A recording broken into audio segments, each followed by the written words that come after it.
Hi అండి అందరికీ. Welcome to the new year.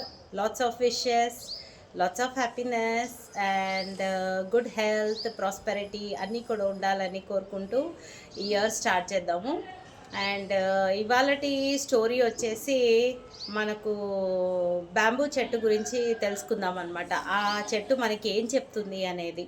So bamboo మొక్కలు నాటినప్పుడు ఒక 4-5 సంవత్సరాల వరకు అవి గ్రోత్ అనేది అస్సలు కనిపించదన్నమాట. అవి ఎంత ఉన్నాయో అంతే హైట్లో ఉంటాయి. అండ్ పైన చూద్దామంటే ఓ 4 ఆకులు వస్తాయి తప్పించి దాని పొడుగు అనేది మార్పు ఉండదన్నమాట. అయితే 4 సంవత్సరాల తర్వాత అది ఒకటేసారి 30-50 అడుగుల పొడుగు పెరుగుతుంది. అయితే మనకు డౌట్ వస్తుంది, సరే 3 సంవత్సరాల దాకా ఇది ఏం చేస్తూ కూర్చుంది అనేసి. ఇప్పుడైతే ఆకులు పెట్టేసింది, 30-50 అడుగులు పెరిగిపోయింది. కానీ 3 సంవత్సరాలు ఏం చేసింది, 4 సంవత్సరాలు ఏం చేసింది అనేది మనకు డౌట్ వస్తుందన్నమాట. కొంతమందికి అయితే ఆన్సర్ తెలిసే ఉంటుంది.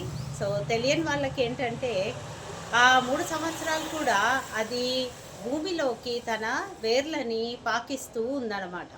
సో నీళ్లు బాగా కావాలి కాబట్టి అది ఎక్కడో డెప్త్ వరకు దాని వేర్లను పాకిచ్చి పాకిచ్చి పాకిచ్చి ఆ అడుగులకి వెళ్ళిపోయింది, భూమి అడుగుల్లోకి చేరుకుంది అనమాట.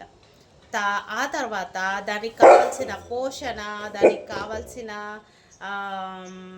వస్తువులన్నీ తీసుకొని ఒకటేసారి ఏపుగా ఎదిగిపోతుందన్నమాట. సో మనం జీవితంలో దాన్ని చూసి నేర్చుకోవాల్సింది ఏంటంటే సైలెంట్గా మన పని మనం చేసుకుంటూ పోవాలి. సక్సెస్ అనేది ఎప్పుడో వస్తుంది, కానీ ఇన్స్టెంట్ గ్రాటిఫికేషన్ అంటే ఇప్పటికిప్పుడే మనకి జరిగిపోవాలి అనేవి ఆలోచించకుండా మనం చేసే పనులు చేసుకుంటూ వెళ్ళిపోవాలి. అండ్ ఎప్పుడు చెప్పేలాగే మనం చేసుకునే పనుల్లో అడ్డంకులు వస్తే గనక లైఫ్ కోచెస్ది ఉపయోగం కంపల్సరీగా తీసుకోవాలి.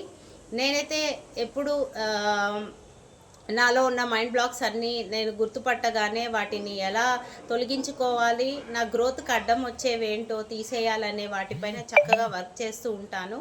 యాజ్ అ లైఫ్ కోచ్ నాకు కూడా చాలా ఎదుగుదల కనిపిస్తుంది అలా చేయడం మూలాన.